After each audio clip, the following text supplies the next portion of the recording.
Olá, seja muito bem-vinda ou muito bem-vindo ao Storycast. Antes de mais nada, se você estiver ouvindo este podcast pelo YouTube, inscreva-se em nosso canal. Mas caso esteja ouvindo pelo Spotify, é só nos seguir. Eu sou Kelvin Silva, mestrando em História pela PUC-RS, e apresento o Storycast junto com Gabriel Giacomazzi, que é historiador pela URGS, e com Lucas Delvin, que é historiador e mestrando pela mesma instituição. No episódio de hoje, nós vamos ouvir a Renata Dariva, ela que estuda mestrado em História pela PUC-RS e pesquisa justamente o cinema angolano. Sem mais delongas, vamos à convidada.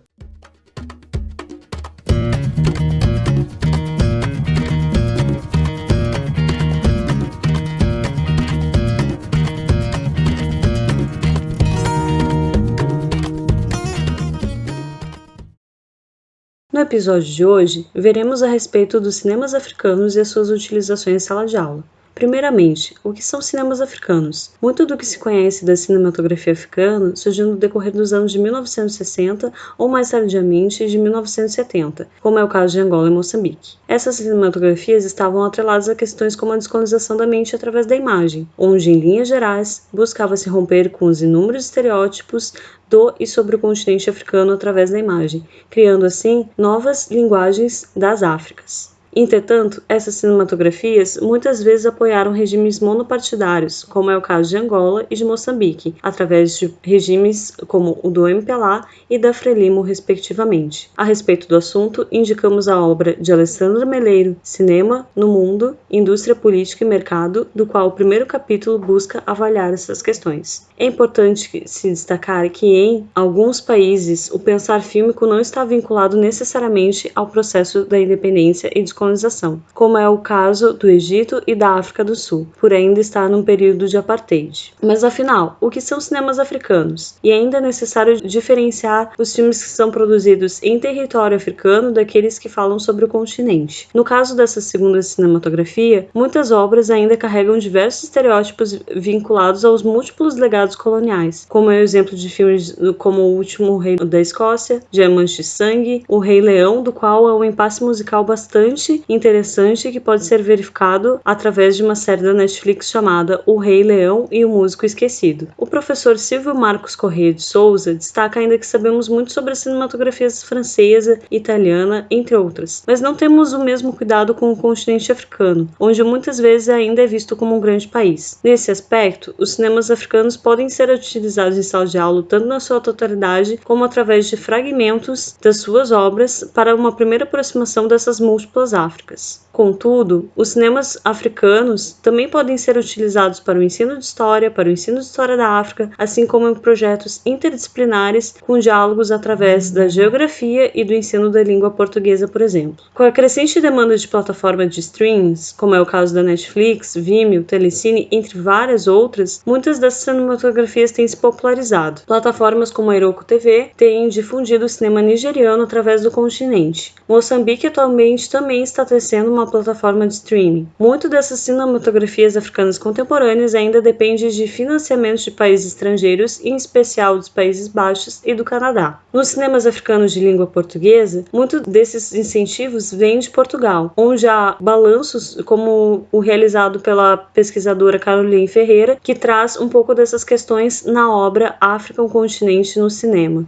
O continente possui diversos e inúmeros festivais de cinemas próprios para sua popularização dessas múltiplas cinematografias, onde se destaca principalmente o caso nigeriano em questões de produção. A obra Crítica da Imagem Eurocêntrica de Robert Stan e Ella Churra aborda a respeito dessas cinematografias esquecidas em virtude de uma indústria hollywoodiana e europeia. Mas como utilizar afinal o cinema em sala de aula? Marcos Napolitano, ao pensar questões vinculadas ao planejamento didático-pedagógico, aborda a questão da faixa etária da turma. Essa obra vai ser utilizada na sua totalidade ou apenas em um fragmento? Vai ser elaborado um projeto de incentivo à pesquisa ou algum projeto interdisciplinar na escola? Qual o papel da música do filme, entre outros elementos destacados na obra? Sempre se destacando que é necessário uma contextualização do conteúdo antes de passar o filme em sala de aula. A respeito das cinematografias africanas, há diversos diretores africanos que podem ser destacados. Entre eles, o Osnam Zembeni, que para muitos é considerado o pai dos cinemas africanos. A respeito do diretor, há um documentário no Vimeo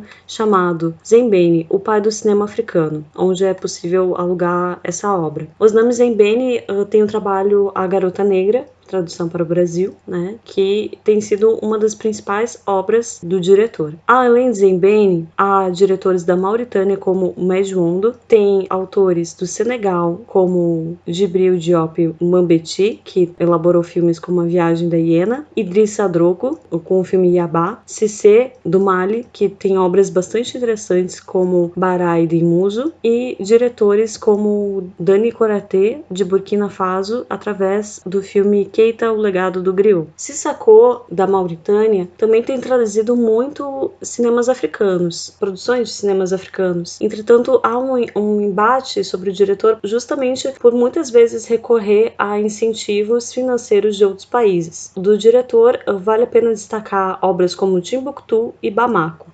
Obras como African Cinema, da Mantra Diata, e filmes da África e da diáspora de Mahomet Bamba e Alessandra Meleiro pode ajudar na primeira familiarização do professor de história com essas questões. Através de plataformas de streaming, podemos verificar diversas obras e produções como na Netflix, onde há o filme Aprendiz Mecânico. O caso da Netflix se destaca principalmente através de produções sul-africanas e nigerianas, como Uma Estrada Nunca Percorrida, que é um drama nigeriano onde traz diversos elementos bastante recorrentes dessas cinematografias, no caso da Nigéria. Outras obras como Atlantic, da Melody Diop, e exemplos também do que não se fazer, como a obra The Best of No Nation, também aparecem na plataforma. The Best of No Nation não recomendaria para utilização em sala de aula, devido justamente à abordagem extremamente estereotipada de uma África extremamente violenta. Isso também deve ser elaborado ao se pensar a sala de aula. Qual África a gente busca mostrar nesse primeiro momento?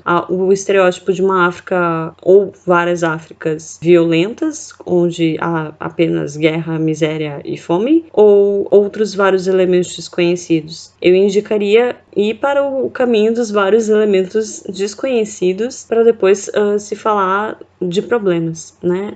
A gente está abordando sobre um continente muito múltiplo, com diversas culturas e diversas dificuldades próprias. No Telecine Play, há também títulos como Rafiki e John África. Rafiki é interessante nesse sentido, pois a obra trabalha muito a questão do homossexualismo, né, podendo ser aplicada para estudantes de ensino médio.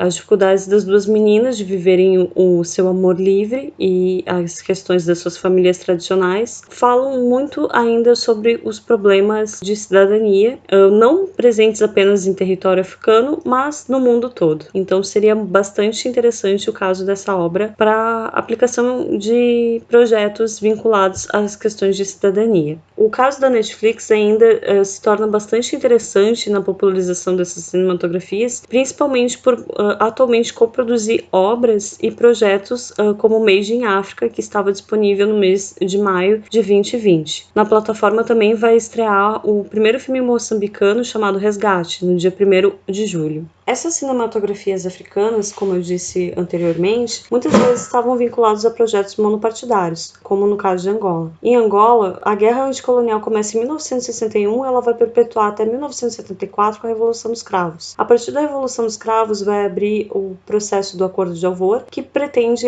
terminar essa guerra fazendo um processo de transição para a independência. Essa transição não ocorre de fato fazendo as frentes do MPLA, da FNLA e da UNITA guerrearem entre si e abrir uma primeira guerra civil. Entretanto, as imagens que já ocorriam desde o período da guerra anticolonial vão perpetuar a partir de 1975 com a criação do Laboratório Nacional de Cinema e do Instituto Angolano de Cinema. Ambos os laboratórios estatais tinham como objetivo a divulgação de uma nova angolanidade vinculada ao projeto do MPLA. Essas duas frentes participavam da República Popular de Angola. Através dessas frentes também é necessário destacar que vários cineastas de outros países filmes fizeram parte da mesma, entre eles o próprio Glauber Rocha, no caso brasileiro, onde, através da Revolução dos Cravos, o diretor vai fazer um pequeno filme coletivo falando da importância da descolonização da África. Entretanto, essas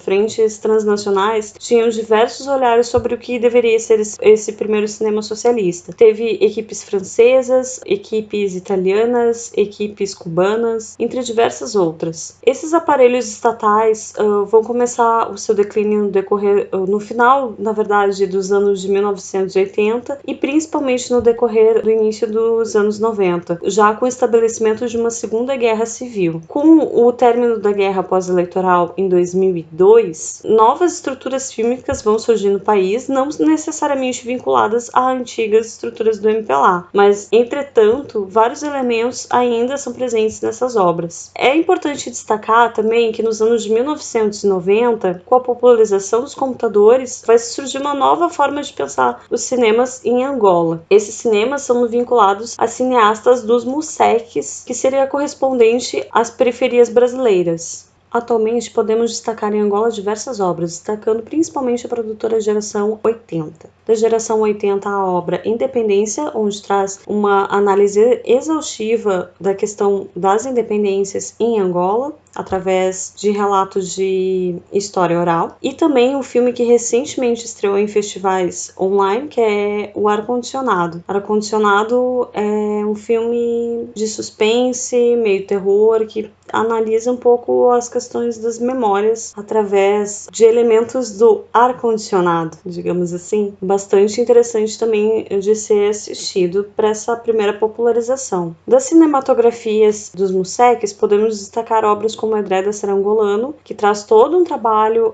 sobre a questão do hip hop, presente em Angola e em Portugal, né, e principalmente das regiões dos múltiplos MUSECs em Luanda, sendo bastante interessante para uma segunda formalização dessas cinematografias angolanas. De Angola também é importante destacar filmes como O Assalto de Luanda, né, e a Guerra do Kuduro, onde aborda muito a questão do movimento kudurista e também da questão de paz entre os diferentes MUSECs. Como vimos em linhas gerais através desse podcast, se falar sobre cinematografias africanas é algo muito vasto, onde demanda primeiro uma familiarização do professor e do profissional de história a respeito dessas obras, para depois poder utilizar delas em sala de aula. Entretanto, esses recursos didáticos são extremamente ricos e há inúmeras possibilidades de projetos de pesquisa em sala de aula, assim como projetos interdisciplinares e também de pesquisa acadêmica.